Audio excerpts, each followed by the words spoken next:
Thanks for listening to another episode of Consciously Clueless.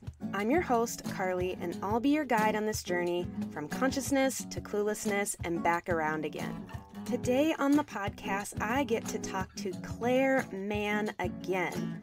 Clare is an Australian-based vegan psychologist, communications trainer, and animal rights campaigner. She consults with people all over the world to help address the personal and social challenges of being vegan and living in a non-vegan world. And she's the author of Vystopia, The Anguish of Being Vegan in a Non-Vegan World. If you didn't listen to our first episode together, go ahead and check that out. Otherwise, enjoy! This podcast is sponsored by BetterHelp. Is there something interfering with your happiness or is preventing you from achieving your goals? By now, you all know that therapy is an important part of my own self-care. It has truly been a game changer in every aspect of my life, including achieving goals. BetterHelp is the largest online therapy platform worldwide. They are changing the way people get help with facing life's challenges by providing convenient, discreet, and affordable access to a licensed therapist. BetterHelp makes professional therapy available anytime, anywhere, through a computer, tablet, or smartphone. You can start communicating within 48 hours. It's not a crisis line, it's not self-help. It is professional therapy done securely online. And I have a special offer for Consciously Clueless listeners. Visit BetterHelp.com/Carly and join the over 1 million people taking charge of their mental health with the help of an experienced professional. By using this code, you get 10% off your first month. That's BetterHelp.com/CARLY. Take care of yourself today. Thanks again to BetterHelp for sponsoring this podcast. Perfect. Well, thank you for joining me again. I'm so happy to have you back on the podcast. Thank you. I'm delighted to be here from Australia again, of course. Yes. So I saw a post you had recently. Well, I'm getting ahead of myself because I'm looking at my list and I'm very excited to ask you questions that I've been thinking about. I'm getting ahead of myself.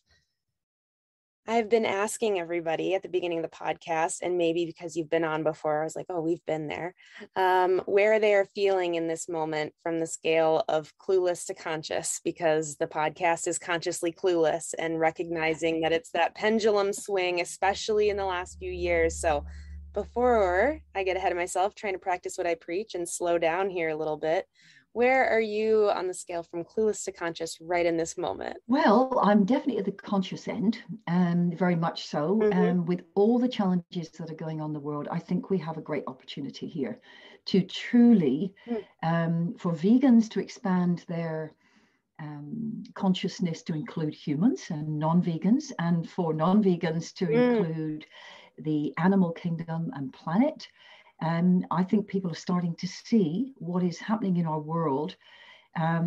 It's all interrelated, and I think vegans particularly have to learn to realize that what happens to animals is an outcome of oppression and bigger systems at play. And we've got an opportunity to turn this around. So if you'd ask me on another day, it may not be quite as high because I'm human and I have ups and downs. And what's happening in our world is very challenging. But yeah, that's where I am today. Good. Well, it's an inspiring place to be. So thank you for sharing that. It's a good reminder. So something I've wanted to talk to you about for a while now, that you talked to I think you were on another podcast or another spot or something, but was this idea about eco-anxiety. And this, I think, ties into the anxiety connected to learning about systems of oppression, veganism, the environment, whatever it is. But I think that it is something we have to talk about more. And I didn't realize that it could cause that in me when learning about these things, these heavy topics and talking about that. Can you talk a little bit about like what eco-anxiety is and a little more? Sure. Well, it's interesting, isn't it? Because of late, I've been approached by people who say, well, I feel like about the environment and our biodiversity and these sort of things in the same way that you say vegans feel about animals. And they say, so I think Vystopia should include this. And I sort of, with a smile on my face, I say, well, why don't you come up with a word? That's a really great idea. But it's, but I think the very similar thing is a deep anguish. People feel the destruction of our environment, the breaking the ocean dead zones, the destruction of biodiversity, the pollution, the just the chemtrails in this, spraying chemicals in the sky, how our food is polluted with chemicals, and the soil itself is meant to have its own immune system and doesn't seem to. All these sort of things I can understand and equally feel a deep anguish about that. And then when we tell people, they go, well, we've got bigger things to focus on and that would never happen. It's not as bad as whatever. And then people ask, what else don't we know? So there are similar parallels indeed. As we know, Vystopia, it starts off with the mental anguish of knowing about the systematized cruelty towards animals. But people are then contacting me and going, well, particularly young people, I feel guilty. I feel desperate. There isn't anything in the future. Now, the encouraging side of myself would say, well, this is, I'm so glad people are waking up and they're feeling a responsibility for that. If we look at bigger forms of oppression, I think that is being utilized against youth to make them feel they are responsible. Everything is man-made. It's all our fault of our normal modern systems. When we look into that a little more deeply, and a lot of vegans don't like me saying this, it's a little bit more complex than that.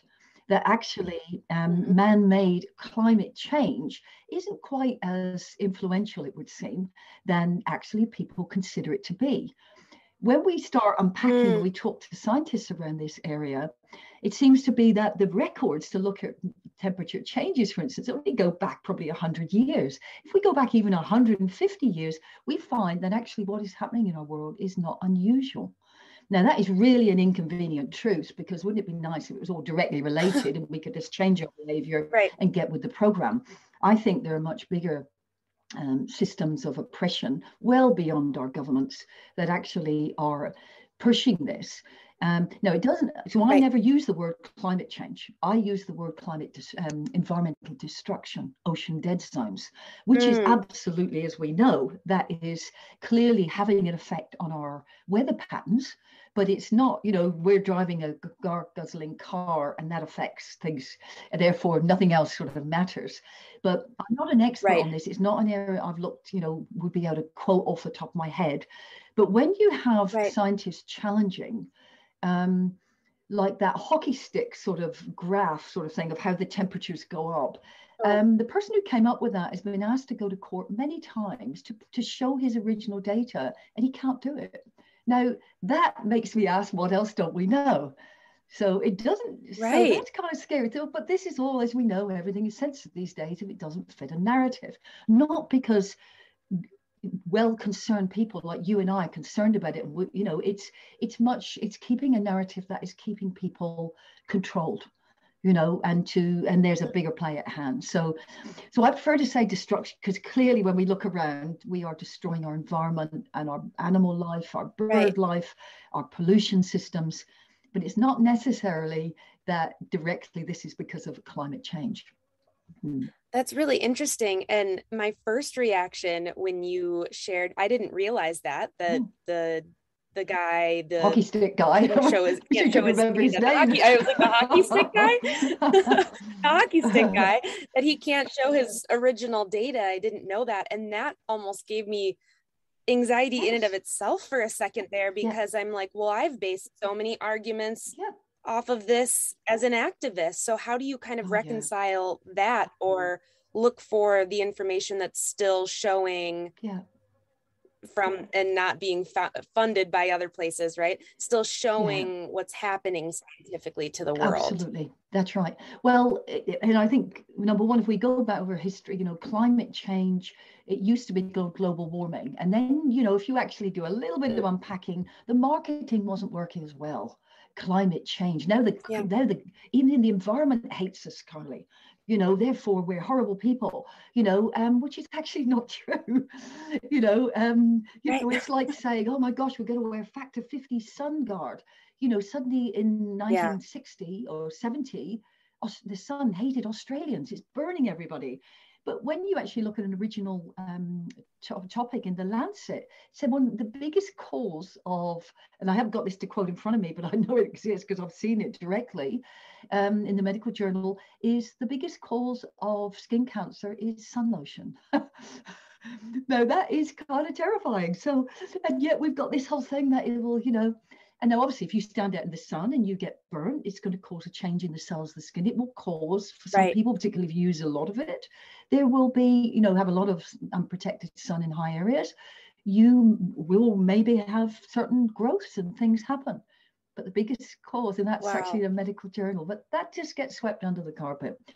So I think, how do we manage this? It can make us despairing because we go, well, oh my gosh, are we saying we've been lied to about this as well? What's Right. I thought I was lied to over here, and I'm lied to over here. Like, what now? Absolutely, that's right. And so we've got to keep our strengths. We've got to keep our diligence. We've got to stop judging each other, particularly as vegans as well, but also as us as citizens. Mm-hmm. We are not the enemy. We've got to come together, and you don't need scientific journals to just look outside your window and see, what we're doing to our food systems. It's I grow a lot of my own food. And I talked to a lovely friend in Australia who was a market gardener. And I said, why am I getting so many, I don't like to call them pests, they're only there after their meals out as well, but animals that are interfering with this. And of course, I'm not going to use any sprays or anything or kill them. How can I stop them? And he said, well, plants used to have their own immune system. They never used to get attacked like this. There was plenty of food for those other animals to feed off, of course. But we have destroyed the immune system in the plants. They can't naturally protect themselves. And so they get attacked. Wow. And then the pharmaceutical companies spray a load of chemicals on them to make them, resistant to all these horrible pests and things. We've upset that whole biodiversity. I didn't realize that myself. What a cycle. Yeah, that's right. So I think we've got to go back to basics. Charity does begin at home. What are we doing in our own lives? Number one, what are we putting on our plates? We do know the biggest contributor to some climate difficulties is definitely animal agriculture. And and we know in Australia ourselves is the waste that comes from many of those horrible intensive farms. Any farm is just a horrible farm, really, if it uses animals. It's just done less intensively if it's a private farm. It goes into the ocean, and it's actually with all the chemicals, so it's killing a lot of the fish and those sort of things here, but also because a lot of the applied nutrients that are in there, we've had a proliferation of what's called star of crownfish, I think they're called starfish, and they were growing massively because there was all these applied nutrients going into and so the Queensland government decided the best way to get rid of them would be these little darts that killed them. So this is the human being's answer to upsetting the system, abusing the animal, putting the horrible chemicals in, killing all the fish. These other animals then grow, and then we'll just kill them off. So we have to change we have to ask, what am I doing that is contributing to such horror? What are we putting in our mouths? What are putting on our bodies? Our chemicals, our sprays, all of these things are contributing. And then how can we advocate for people to live with a kinder and lighter footprint on the planet? And what are we doing around plastic, around sprays? Where do we get our food? All these things. And to know that we can make a difference, not to be overwhelmed so much that you go, the problem's too big, it'll never change. And to do it like that, I think. So would you say that that's a big piece of advice you give in terms of that eco-anxiety, the dystopian related anxiety, or whatever kind of where that's coming from, but in terms of these reactions to crises and things in our world, that day by day action, is that what you would advise? Is focusing on helpful, or Sure. Well, it's getting your own house in order. So, you can't be a great activist if you're feeling anxious and depressed and overwhelmed and hopeless. The animals don't need us to do that. Mother Earth doesn't need us to do that. So we've got to get our own house in order. We've then got to become exquisite communicators so that we don't get people offside. We partner with people and say, look, this is something we're all in together. Not what the government is telling us we're all in together is, in the sense we're on this planet and we have a part to play, and we're going to push it in the right direction, or we're going to destroy even more. But with all wider anxiety about the state of our worlds and the abuse of others, it's got to be massive action. Now, whether it's doing a podcast like this, whether it's making vegan cupcakes and taking it to your neighbor, whether it's buying some seeds and showing people how to grow on your front porch or on your window, it's encouraging people. But I always refer back, Carly, to the Liberation Pledge. Now, vegans know this, and perhaps if your other listeners don't know it, a Liberation Pledge, as you know, Carly, is where vegans decide three things. Number one, they will not eat or buy or use products that are going to use or exploit animals to the best of their ability, because animals are used in so many ways, but they will do absolutely everything they can to become aware of it and not do it. The second one is that they will educate people about this. But thirdly, they will not sit in the presence of other people abusing animals either. So they won't sit with other people that are eating animals, for instance. Now, some people say that's extreme. People have to decide where they are on that one. Okay. Particularly on the one of being in the presence of other people. But what's interesting, the relevance for eco issues here, is where that came from. Do you know the origin of the Liberation Pledge? I don't. Now, this is so inspiring. When I heard this, it actually goes back to the foot binding of little girls in China. That was a horrible tradition that went on for, I'd like to say 1,000 years, but my history of China is not that good. I'd have to check that up. For hundreds of years, the most horrific treatment, where people don't really know, it's where they break the foot of a young female and they bend the foot back. It's the most barbaric treatment, and unfortunately, and they bind it very tightly. What people don't realize is those nails keep growing, and so that poor girl is in a position of agony and infection, and many die for the whole of her life. Okay, so we could talk about all sorts of reasons that was being done. How did that stop? Now, in a country like China with over 1 billion people, how would you possibly, little old you and me, Carly, how would we change that? Right. They decided to take a liberation pledge. A few families, a few parents, males and females, came together and said, we will not bind the feet of our children, even though this is tradition and we're going to get a lot of backlash. Number two, we will not allow our girls to marry anyone who believes in foot binding or any family that believe in that. The cycle, the generation. Wow. Yeah. And number three, we will educate other parents and other people about this. And that's how the end of foot binding came about. Wow. It was the original. It was grassroots. Activism. Grassroots. Now, isn't that exciting? Because that says, oh my gosh, we can do this. Wow. Wow, I had no idea. And that's a perfect segue. The third point of the Liberation Pledge for vegans, that will not sit in the presence of someone exploiting animals. I saw something on your Instagram about, should you eat, a meal with a non-vegan?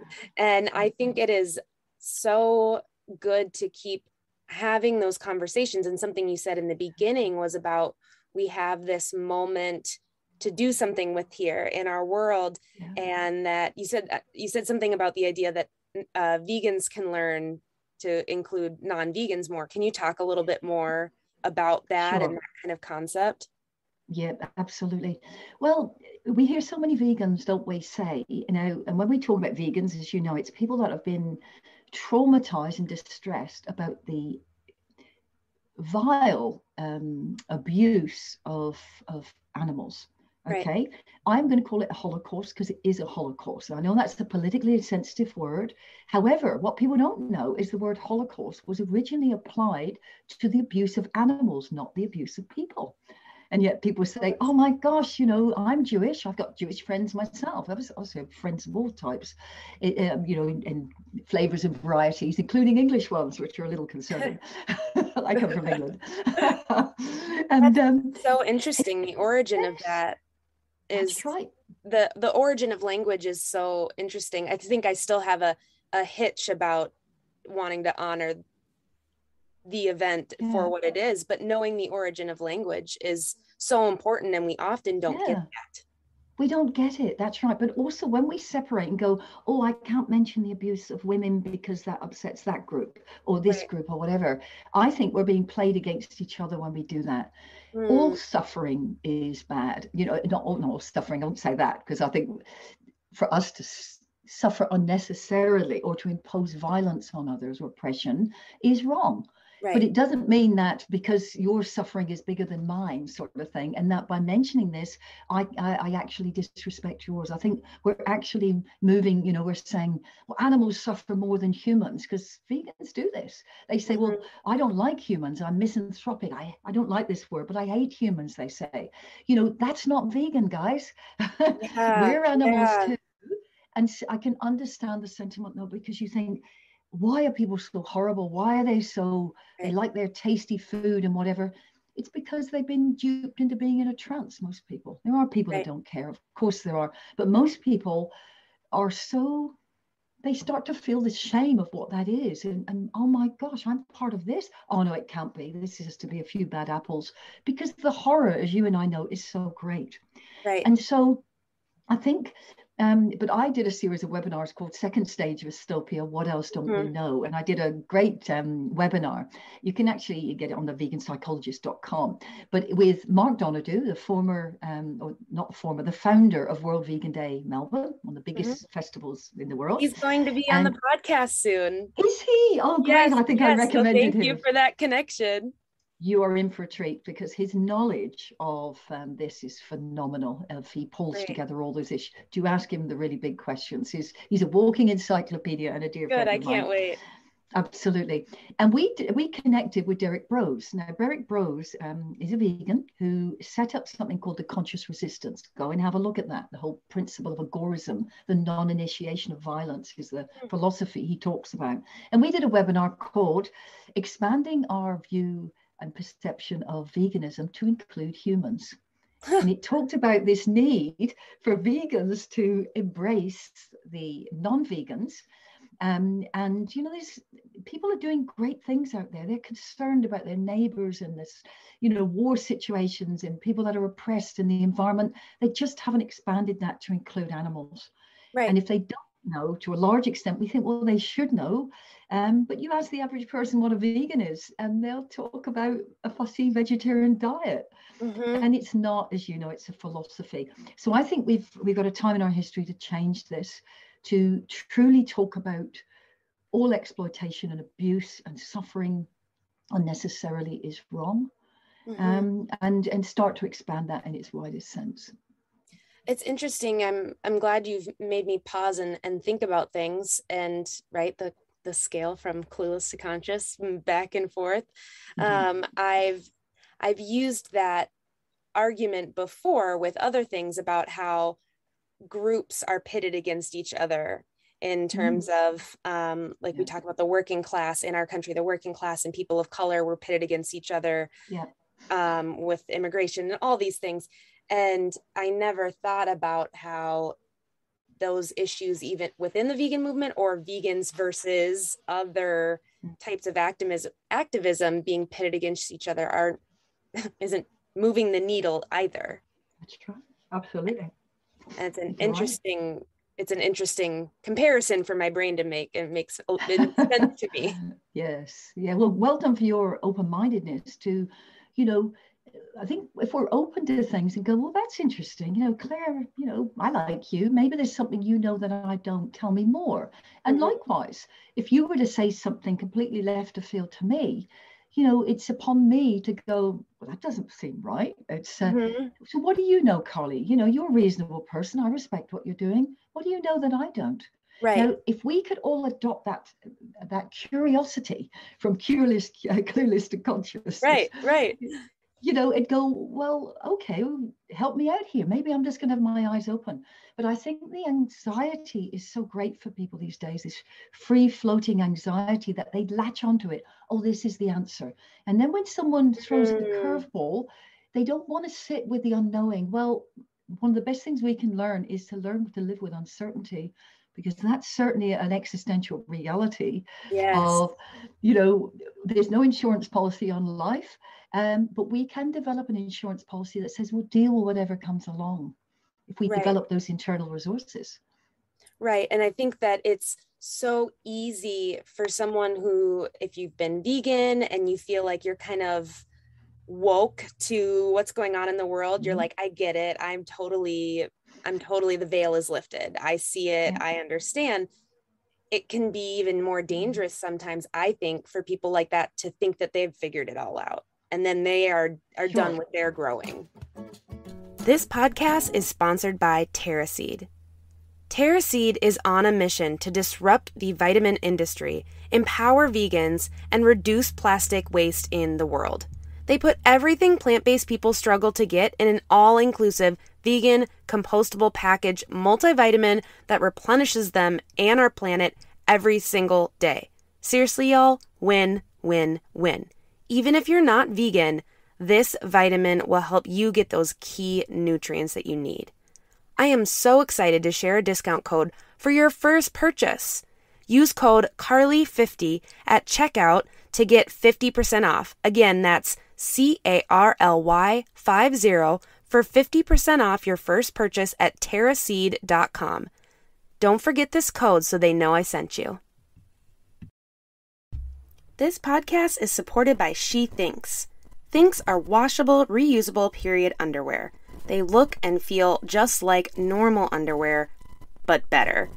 Every pair of Thinks is made with their signature innovative technology for the ultimate period protection. Their breathable products are safely made with cotton, nylon, and elastin for a little stretch. I am seriously obsessed with my Thinks underwear.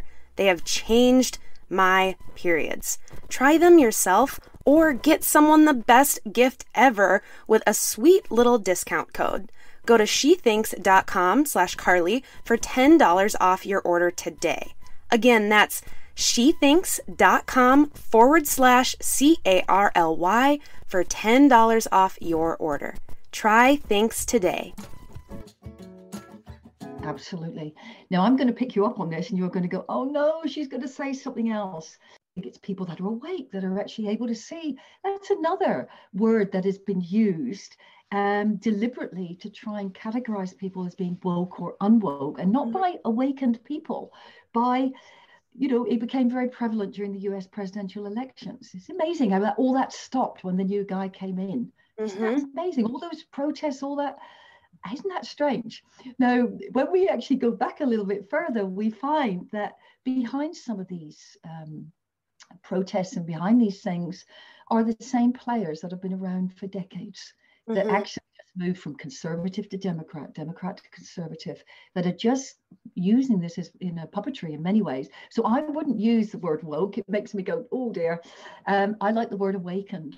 Because if not, we're in this other camp. You're woke, you're really aware. And I understand, everybody is using it, but there's a lot of what we call a psyop, a psychological operation that gets people, and climate change is one of them. It used to be global warming. I know I'm hopefully not distressing your listeners more, but hopefully inspiring them to go, okay, this sounds a bit weird. I won't dismiss it immediately. I've been doing a lot of research of, what's been going on, as most of us have in the last years, whatever. And what I've come to realize is that there are very large organizations that use applied behavioral psychology techniques in advising governments around the world of how to get their messages across. That has brought me to my knees in terms of some of the techniques they're using to turn people against each other. Okay. You can actually go and look at this stuff and you'll go, oh gosh, I wish I didn't know this.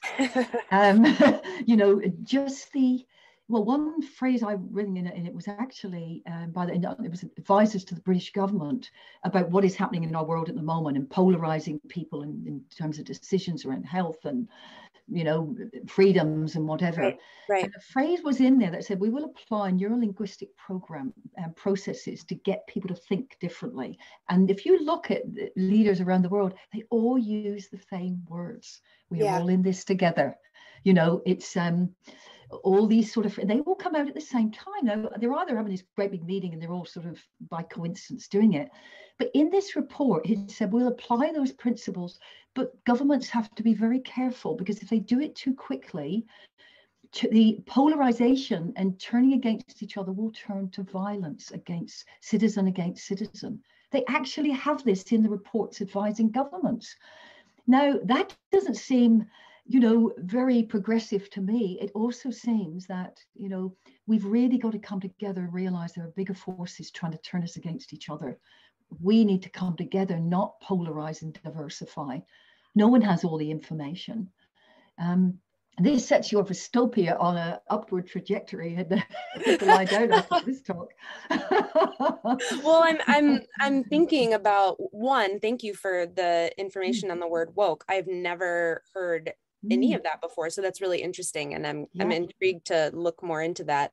And two, when people like you, who I value their opinion and trust, and, you know, like you said, like, I'm like, okay, Claire knows things, I'll listen here. When you say that come together in that way, like, what does that look like when we say we all need to come together and understand that there's systems of oppression there, and that's what we need to do. And I'm not expecting you to have all the answers, but just in general, like, for you, like, what does that mean? What does that mean? That's right. It's a much bigger discussion, of course. Well, I think we don't want a world that is violent and oppressive. We've got to ask ourselves, where am I doing this in my life? You know, I recently posted something on a social media page which just supported people's right to speak out about what happens in their lives. They were peacefully, you know, coming together, as we've seen things around the world. And I absolutely, whether we agree with people or not, that's not the issue. Is people's right to have a voice and speak. That's what we have considered to be a democracy. Right. And I was mercilessly attacked by that, by people that I've probably known for a very long time, some very well known in the vegan movement, saying they wanted to dismiss anything I'd ever said. All I said is, I support people's right to speak out about, you know, if not, how we won't be able to talk about anything. I was just going to say that's just what we need to do in the vegan community. So absolutely. So what was that about? You know, they didn't even know where I stood, you know, and it didn't actually matter. That's the key thing. And I was very saddened by that. And I was told I wasn't very woke. So that's the association. It's she's now not. That's right. That was the not. There was, well, it also just highlighted to me the blindness people have about thinking there's just one way to be, and that we all have to come in this club, and then we don't like those people over there. You know, perhaps we find out that Carly has a pair of old leather boots that her grandmother gave her, you know, years ago, and instead of throwing them in the bin, she still has them. Does that, she's not a vegan? That's not true. If Carly's going to buy boots this week, that's a different argument. But this sort of dismissing of people, but that was very surprising to me. I didn't look at any of those comments, although there was a very large number, because I was contacted by tens of people asking if I was okay. How could people be so awful? Now, I said, well, number one, I'm not going to read those comments, because if people are able to have such a reaction to something that is literally an opinion and a situation, it has nothing to do with me. Because it doesn't, because when the reaction is out of proportion to the threat, somebody having an opinion, I wasn't telling anyone what way to go. I wasn't even saying what I thought. I just said people have a right to speak out. Which is a pretty, like you said, baseline understanding of democracy. Absolutely. But because it was related to people taking to the streets and peacefully going out at a time when in theory they weren't meant to, which is actually, just because a government says it doesn't mean it's lawful what they're doing, breaking the law in Australia, left, right and centre. It's but that was, so we got to ask ourselves, where am I doing that? Where am I on social media and I just dismiss someone, or I cancel them, I deplatform them? Not not because they're a dreadful person going out and abusing things, it's because they don't agree with what I agree with. Right. That is a divide and conquer. It's used by any government over millennia to divide and conquer people that want to wake up and say, hey, what's going on? We need something different here. So ask ourselves where we're doing it. Where are we violent to ourselves? Where do we have, attack ourselves and say we're not good enough? Oh, I could never do that. And who am I to do this? I don't like myself. So I don't want to put myself forward. Well, if you don't like yourself, why are you foisting your horrible self on other people and expecting them to like you? Right. And, great question. Yeah, you can have me. I don't like me. It's,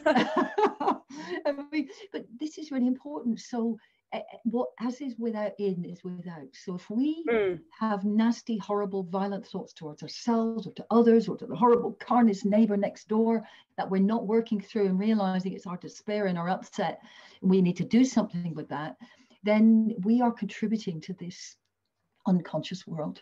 Right. It's a big calling for us at the moment. I mean, people said to me, gosh, those horrible people that said something, and some people that were very well known in the movement, I hope you tore them off a strip. And I said, no, I don't even feel angry towards them. I'm disappointed and I'm sad, because those individuals are, for them to be publicly also so violent. Don't they think there's people outside of this, the meat and livestock industry, for instance, going, this is great, the vegans are all having to go at each other. They're not a very powerful group, are they? Yes, exactly. It's so saddening, isn't it, when we see this? And we should all, for me, as a animal-based vegan activist, I always ask, the criteria of what I'm going to say should be judged by the animal in the cage. Would they be happy that I, in a sophisticated language, tear somebody off a strip because they said something awful? That's just my ego, and I'm not going to do that. And we need to put ourselves aside and say, what is in the interest of these animals or our planet? Not, and actually what people think of me is none of my business. Yes, exactly. And the ego part is so big, because now that I've been vegan for a few years, and I talked to you about this last time, and I talked to you about you the first time I reached out to you, it was just that Vystopia that was so real, that anguish, that sadness, that depression of, oh my gosh, what is the world? And nobody gets it. Nobody around me gets it. Like I get it. And I'm putting that in air quotes for people listening. And I can now say, after going through that period and working through that and being angry and upset with people in my life who didn't want to go vegan overnight with me and all of that, now that I've been vegan a few years, the people, as soon as I backed off, as soon as I stopped telling people what they should be doing and just lived a vegan lifestyle and talked about why I enjoyed it, like so many more people in my life and on my social media have reached out and asked, how do you do that? That's right. Yeah, that's it's right. just, I mean, it's a direct example for me that was just that's really right. drove that point home. Yeah, I think it's very important to constantly come back to the ethics of it. Because if not, we know somebody moves to a plant-based diet and they go back. And so, but if somebody's, if we live healthy, vibrant, lives that have a low footprint, and people ask us about our diet and they ask about evidence for that, is to tell them that and to show them how to do that. And then say, however, veganism actually is about you always segue it back. And guess what else I found out? I think, and I think Gary Francione says this, and not many people know him these days, but he's really the father of abolitionism in terms of veganism. And he's very outspoken. I do not agree with everything he says. I don't like that he criticizes other vegans who he believes are welfarist, and he believes that, it's either all or nothing. We all believe it's all or nothing. However, the route to getting to all or nothing. I was just going to say the path there. Well, I'm sorry. I'm not going to say to the pig in the sow crate, you can't move. Look, I'm sorry. I'm waiting for the world to go 100% ethical before we get your cage bigger or stop you being mutilated without painkiller. Because, that's my smug ideology. If I do that, I want to help her and I want to shine that bigger light of no cages. Yes. So, but he says something very important, which I've never forgotten because I forgot the first part of the thing. We were talking about, that's right, to bring this, always bring it back to something. So for instance, if I'm out and say I personally choose not to eat in front of people that are eating animals. I just want to sit and sob and cry. So, but I will eat in other places, or I'll go and have coffee with people. And if there's a guy having a cheese sandwich in the corner, I'm not going to run out of there in horror, but I will not, sit around that in the same way I wouldn't if I knew people were doing terrible things to children. I wouldn't sit around and go, well, it's your choice, and I know some people listening that don't really get the ethics of veganism. They might go, well, that's a bit extreme, but it's all about abuse and exploitation. So, but so if somebody asked me, we've got some cakes here or something, and I was offered something the other day, a little cheese tasting thing at a cafe, and I said, no, thank you, I don't eat animals. I always say I don't eat animals. I don't say I'm vegan, because they go, oh, we got a cashew one here, end of conversation. They go, oh, animals? Well, there's no animals in it. I say, well, actually there is. This is the, the milk from the cow, and knowing what I know about where that comes from, the suffering involved, I choose not to do that. Wow. Yeah. So, and I don't do it like the judgment or anything, but you put it on the thing and on the table. But if people ask us about, our diet, they ask about environment, they ask about all sorts of things, tell them that and say, and yet, there's another part to this as well. Because what really makes vegans live a vegan lifestyle, even if it was the worst diet on the planet, is the empathy with the suffering of animals that they want to not be part of. Yes. Okay, then the wonderful hidden secret, of course, which I couldn't believe that, is, oh my gosh, it is not only a livable diet when done well, a whole food plant-based diet, hands down, all the science supports it. Actually, it is the most healthful diet. So that to me was a hidden bonus. So, but we can tease that one back. But if someone just comes on this for literally their own dietary purposes, they're very likely to sway back. Yeah. That's right. And it just kind of domino effect one after another. I started to learn, but it was just pure, I am tired of feeling like crap. That's right. And some people won't go beyond that, though, I think. They turn to that and then they go, oh, I'm vegan. And I when somebody says that to me, Carly, I go, that's fantastic. I love meeting vegans. And they go, oh, yeah, are you vegan? Or if they say they love animals or something, and they're patting your dog or something, I go, oh, that's fantastic. I love meeting vegans. Well, I'm not a vegan. I go, how does that work? And they go, well, I'm not. I said, but you know what a vegan is? Well, it's just one of those fussy. I said, actually, it's not. Do you mind if I tell you? It's a nice chat in the dog park. Yeah. And then I say, well, it's actually a philosophy of the non-use and non-exploitation of animals. So when you told me you love them, I presume you didn't eat them. People are going to be like, well, I'm going to avoid Claire at the dog park from now on. But they can't forget. This is the thing. They can't forget that, because I didn't do it with judgment and go, you don't.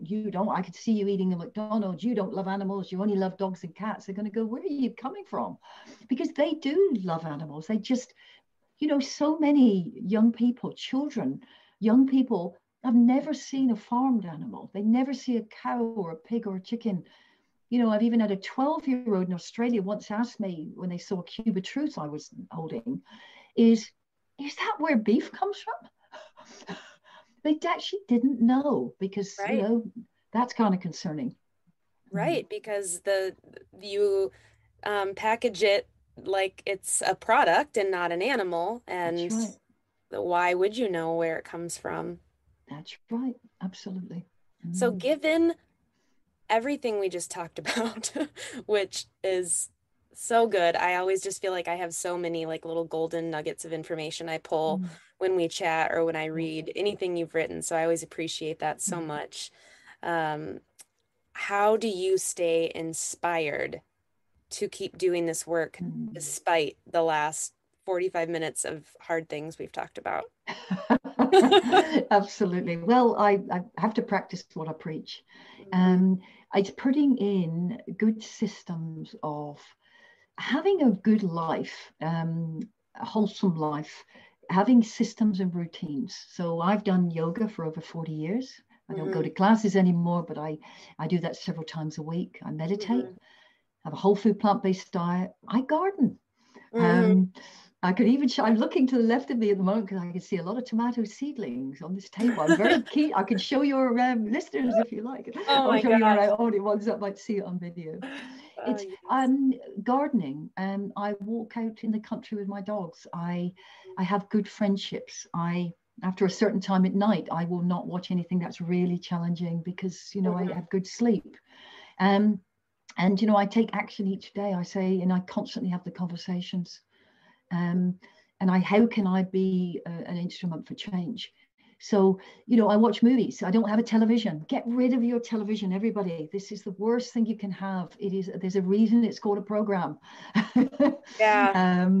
We're not children. We don't need to be told what is going on in the world and indoctrinated day after day.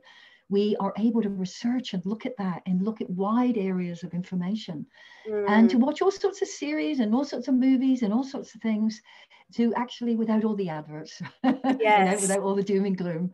I could tell you what's on the news and I haven't even looked at it. You know, we know what it is because it's there. It's an indoctrination and we're seeing more propaganda than ever at the moment, you know? Absolutely. So before we get to the kind of Patreon bonus at the end, is there anything that you want to add for the main episode here that I didn't give you space to, or a message or anything that feels like it's on your heart right now in this moment? Yeah, absolutely. Well, people keep saying, oh, you know, we've had this terrible virus, the whole world shut down, we'll sort it all out and we'll go back to normal. Well, if people haven't realized by now, it's not going back to normal. And number one, I don't really want it to go back to normal. I don't I'm sure want any part of where we were at before. Exactly. I share the sentiment, but you know, people's lives have been rocked enormously, but it's a great opportunity.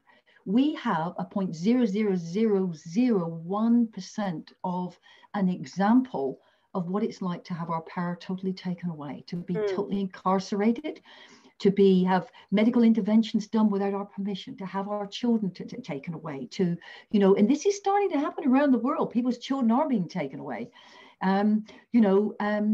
This is what has happened to animals on a grand scale. And that doesn't mean, therefore, we all go, oh my gosh, human suffering is very, very real. I'm seeing people lose their jobs and their businesses and their friendships and their livelihoods. And they let me go back to normal. Let me come and connect with the people. But we need to create something very, very different here. You know, we need to look at our lives. We need to look at the levels of consumerism. We need to start coming together with people. How can we create a very different world, which is not based on socioeconomic slavery, which is winners and losers, you know, having a low footprint. And if we keep looking to want to get a different president, a different prime minister in, those systems have been around for millennia and it just goes back from one to another. That is not the answer. I really don't believe that. And I'm going to come out publicly here, Carly. I have become an anarchist. I'm sorry. I was like, oh no, what is she going to say? What is she going to say? What do I have to edit out? Just kidding. What do I have to edit out? That's oh no, Clare Mann she's not only a vegan and it's terrible. She speaks out about a lot of things and what do you, I know we're coming to the end of the show, but what do you understand by the word? When you think about anarchy, what comes to your mind? It's probably the same as all of us thought and think. Yeah, I think the stereotype that comes to mind is like punk rock, kind of like punk rock, grungy, I hate the government. That's what there you go. Isn't that interesting? Yeah. Well, yeah. Lovely. Well, number one, I'll just dispel a thing because the punk rock movement back in the 70s, 80s, I believe they were vegan, by the way, and they were just standing up against the government. So, but there's the association. They're going down, and then more people, they hate the government, and they're running down the street and lobbing bottles through windows. It's absolute chaos, and everyone goes back to the government and says, "Oh, save us, because you know better than us, even though you were a bureaucrat sitting in an office 2 minutes ago before you got your job." But an anarchist is a person who believes in non-statism.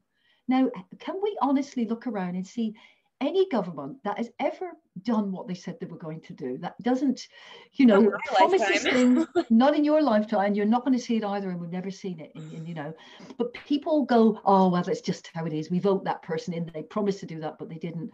There is another way. So agorism is the philosophy of non-initiation of violence, which is embedded in anarchy and non-statism. And it says we are self-organizing creatures. Of course, we've got to have accountability. Of course, but lawlessness and recklessness comes out of these disparities in yes, we have bad apples, but we've also, the majority of people are pretty okay.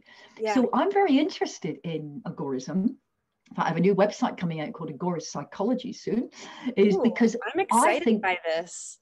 There is an opportunity for vegans, because we keep, for us, I think there's a bigger chance to get people that are waking up about what's going on in the world and they don't want to continue in all these forms of oppression, to actually expand their awareness of the non-initiation of violence to include animals. It has to include veganism, rather than getting vegans to expand their view to embrace these others.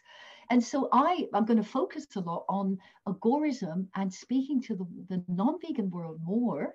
I will always be a vegan psychologist in the sense of work, yes. And that's my passion, and to help us all do the right thing. But actually to actually expand that, so that people, when you say, look, if you want the non-initiation of violence, it starts with your plate. But we expand that. So I think, and is to realize I don't want to go back to normal, as you said. It's right. But that's the most exciting, refreshing thing I've seen. Now, Derek Brogue's Conscious Resistance, I did a webinar with him, as I say, on the second stage of Vystopia webinar series, but also go to the consciousresistance.org site. Okay. They're not all vegan, I'm going to say that right from the start, but there's three free books there on the whole principle of agorism. And it's very, very exciting. And I think we're going to be talking more about this.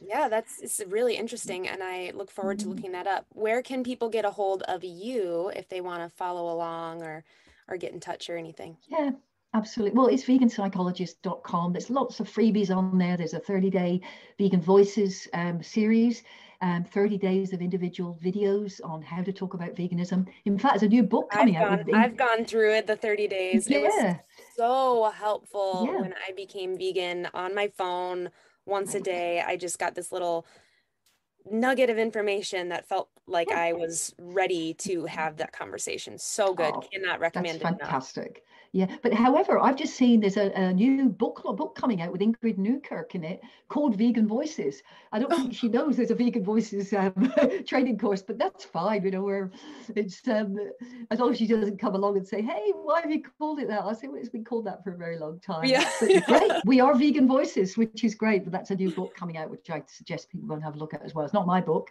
but it's a lot of vegan voices. So Vegan Voices is there. There's also this whole thing about starting with yourself to see where you make assumptions about other people.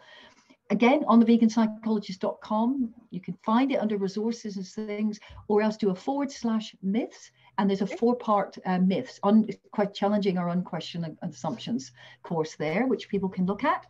And then there's free meditations so that we can, envision that vegan world. You're using neuroscientific principles to change our brain templates in a positive way. I don't do hypnosis, although it can be very positive, but I prefer to empower people to self-hypnosis. And you can check those out and get on my mailing list, because I'm coming out. And then what I really want to say is that I'm working with T. Colin Campbell and Dr. Will Tuttle, Derek Brogue, on the new World Vegan Summit on Truth and Freedom, which is coming out. So you'll be able to see that again on the veganpsychologist.com. Please sign up for that.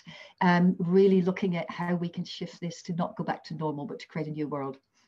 That sounds I'm really excited for that. I think it's going to be really great. And I'll share all of that in the show notes as well, so people can click on links and do all of that. So thank you so much for all that. Yeah. Thanks for listening to another episode of Consciously Clueless. If you enjoyed this episode, hit subscribe wherever you're listening. If you want to help me get this into the ears of more listeners, send it to a friend, text it to a family member, share on social media. Whatever you can do really helps me out. If you haven't yet, head over to patreon.com/consciouslycarly and check out the growing community over there. Weekly tarot card pulls, vegan recipes, healthy living tips, yoga videos, behind-the-scenes podcast content, and so much more. And finally, if Claire inspired you to try and go plant-based, I can help you with that. Let's work together. Until next time.